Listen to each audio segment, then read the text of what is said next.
Hey guys, welcome back to Chocolate Covered Pages. I'm Kiona and today I am going to be talking about some of my favorite urban fiction novels. So let's get into it.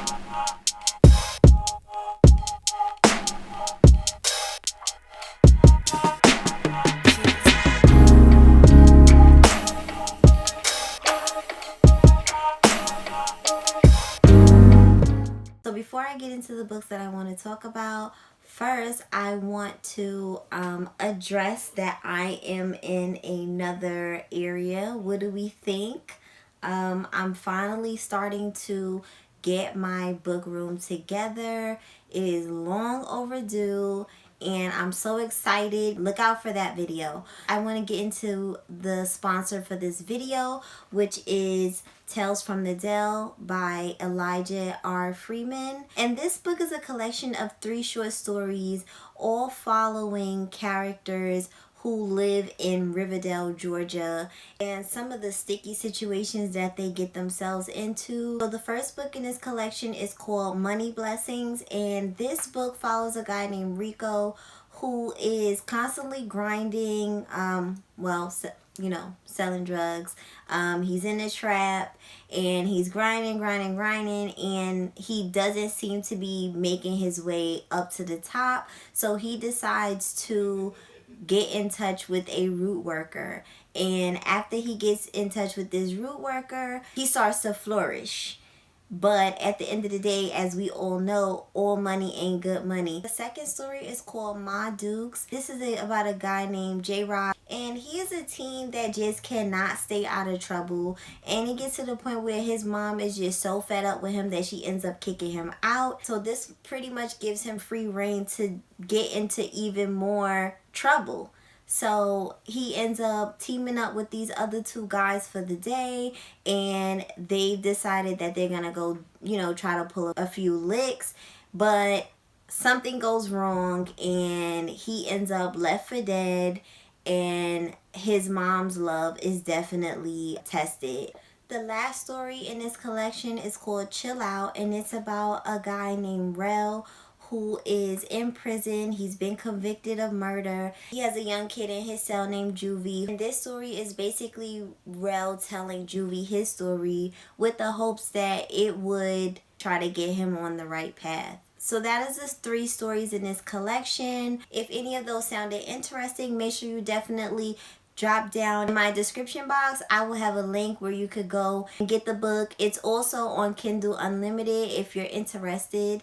And I'd love to thank Elijah R. Freeman for sponsoring this video. The first book I want to talk about is going to be the OG urban fiction novel that, in my opinion, pretty much set it off for all the other ones that have come after, and that's going to be The Coldest Winter Ever by Sister Souljah.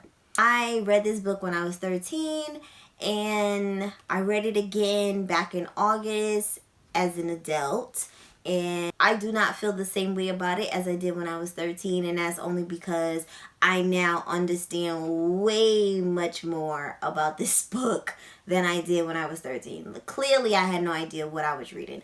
But anyway, this is the story of a drug kingpin's daughter named Winter. And Winter pretty much gets whatever she wants.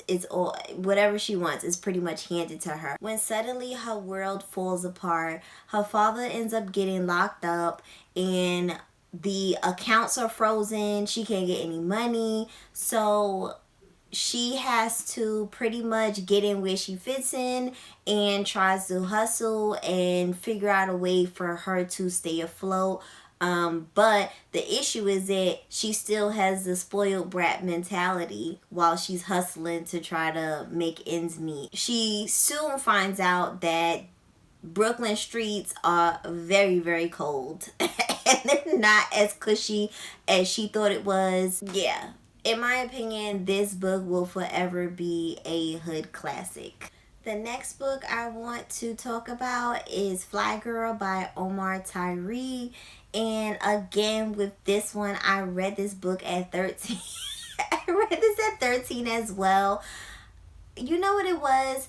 The Coldest Winter Ever was floating around, and then Flyy Girl was floating around, and everybody just flocked to it as well. These books were both floating around my junior high school, which is how, most of us read it, pretty much. You read it, then you give it to your friend, and everybody's like, oh girl, this is crazy. So yes, but Flyy Girl, I really enjoyed this book so much when I was a kid. I'm sure I wasn't supposed to be reading this. I was definitely sneaking around because I only could read it at school. So this book is about Tracy, and it's a pretty much a coming of age novel as well, because I believe she starts off as a teen in this book, and she starts to get like introduced to sex, and her and her friends are just living the fast life. They want material things, and they pretty much want to be next to the dudes that can get it for them. And it's basically a coming of age novel because everything ends up coming around full circle for her. And she definitely learns a few lessons in this book that I even at a young age, I think I was able to get some real good takeaways from it. The next book I want to talk about is Animal by Kawan. And this is actually a 5-book series. So basically, Animal, at the beginning of this book, we know that Animal has been sentenced to death. But somehow, Animal ends up escaping prison. And he has been living in the Caribbean for 3 years now as a fugitive. However, he has a woman that's back in Harlem named Gucci. And when he finds out that his old enemies have done something to Gucci, all bets are off. He's willing to take the chance. He has to come back to Harlem to light shit up because nobody touches someone that is close to Animal without consequences. I freaking love this series so much. Like, oh my gosh, I love this series so much. It's like just the plot. The plot is just so good. Like, it's so good.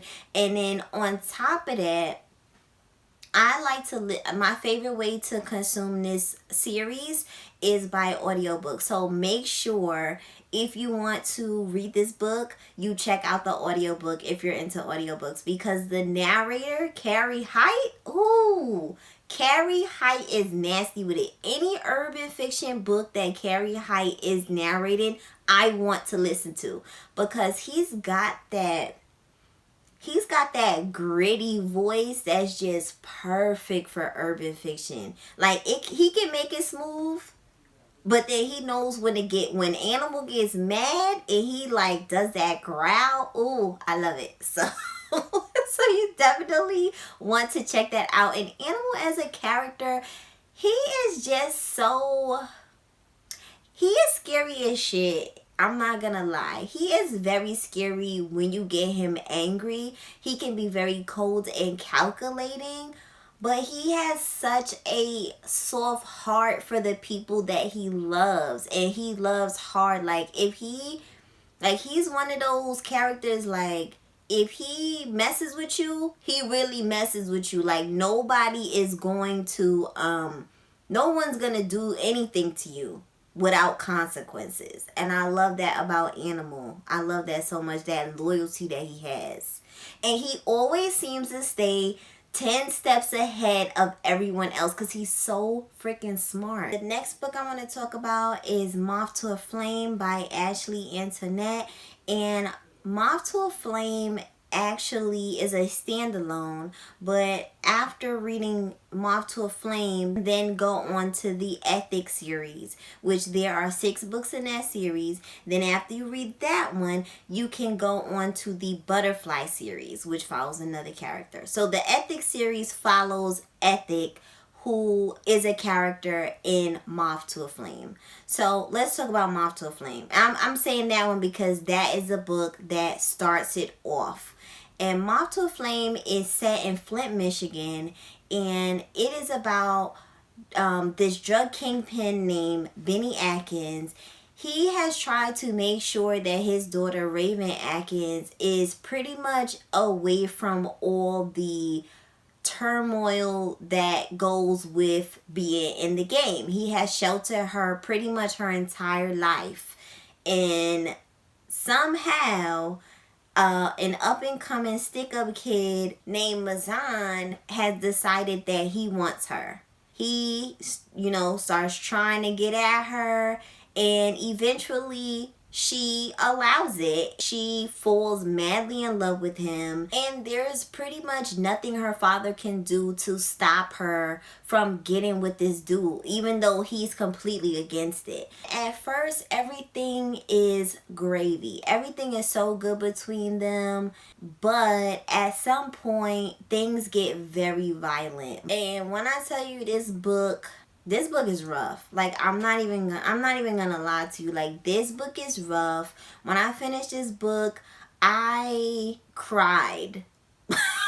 Like, I was crying. Okay, this book is a lot. I will say definitely trigger warnings for domestic abuse for sure. But if you can handle reading that, this is definitely a great starting point to a very long but very good story that follows. And the next book I want to talk about, because we're already talking about Ashley Antoinette, is definitely going to be the Prada Plan.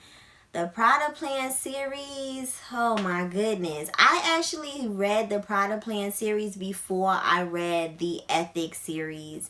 And when I tell you this series is a journey. I mean, that is one thing that Ashley Antoinette knows how to do, is take us on a journey, keep us wanting more, and readers can't help but devour her books. I've never met not one person who could read the Prada Plan #1 and not continue the series, or read Ethic 1 and not continue the series. Like you just literally have to, unless, I don't know, you like to just torture yourself, one or the other, I don't know. So the Prada Plan, and also let me say that at some point, I won't say when, at some point, characters in the Prada Plan make an appearance in the Ethics series. And when they do, ooh, it's good. It is so good. It's perfectly done. The Prada Plan is about Souljah Morgan, also known as Yaya throughout the book. And from her mom, she's always learned that she has to have what is called the Prada Plan, which is basically getting your money, the road to getting the bread that you want as a woman, by any means necessary, whether it's stealing, whether it's getting close to a dude that has money that you could get with. Maybe you steal from the dude. By any means necessary, basically, is how Yaya has been living her life. She ends up meeting this guy named Indy, and they go on an entire roller coaster ride. Okay, that romance is just woo. She falls in love with Indy, but she doesn't want Indy to know that she does, she pulls licks on the side. Basically, she is about her money, and she doesn't want Indy to know how she goes about getting her money. But eventually, things go terribly wrong, and that is what makes this book so good, so interesting. And the entire series is like that. Like, you just can't even tell what direction this series is going in at some point. But in a good way, not in an annoying way at all. But I love this series so much. I love Ashley Antoinette so much. Her and her husband Jaquavis. I will read pretty much anything that they put out. I love when they write together, and I love when they write separately. They're just good. The next book I want to talk about is White Lines by Tracy Brown. And this book is about a girl named Jada who ends up leaving home at 16 because her mom's boyfriend is physically abusing her. So she goes on the run, and now she is on her own. She starts partying hard, living a crazy lifestyle, and then she ends up meeting this guy named Bourne, who's also a hustler. And you know, they have this romance going on, but eventually she falls victim to a crack addiction, which I definitely did not see coming when I first started reading this book. I didn't understand the name of the book, White Lines. I didn't even think about it at the time. I read this when I was very young, once again. Once again, I read this when I was very young. I read a lot of these type of books when I was really young. I mean, at the end of the day, I was reading, right? I think that's what really counts here, is that I was reading at a young age. So, there. But when she is addicted to crack, like, she just starts doing, I mean, she starts behaving like a crackhead pretty much. Like, pretty much will do anything for crack, prostitute her body, steal, whatever. And what really like makes me love this book so much is the romance in it. The romance in this book is freaking top notch. At least I felt like that at the time.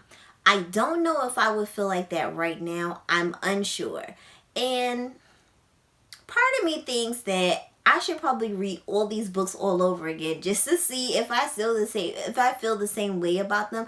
I know I still love Animal because I've been reading Animal for the last few years. And Prada Plan, I've been reading that for the last few years. But like the old, like the Flyy Girl and you know, White Lines and stuff, like I'm thinking that I might want to read those again just to see, like, you know, if 30-something-year-old Kiana still feels the same way. So that is it for this video. I hope you enjoyed it. I hope you found some new urban fiction titles to pick up. Make sure you check out my description box for all the links to the books I just mentioned. Make sure you subscribe if you haven't already, and hit me with the like if you enjoyed this video, and I'll catch you next time. Bye!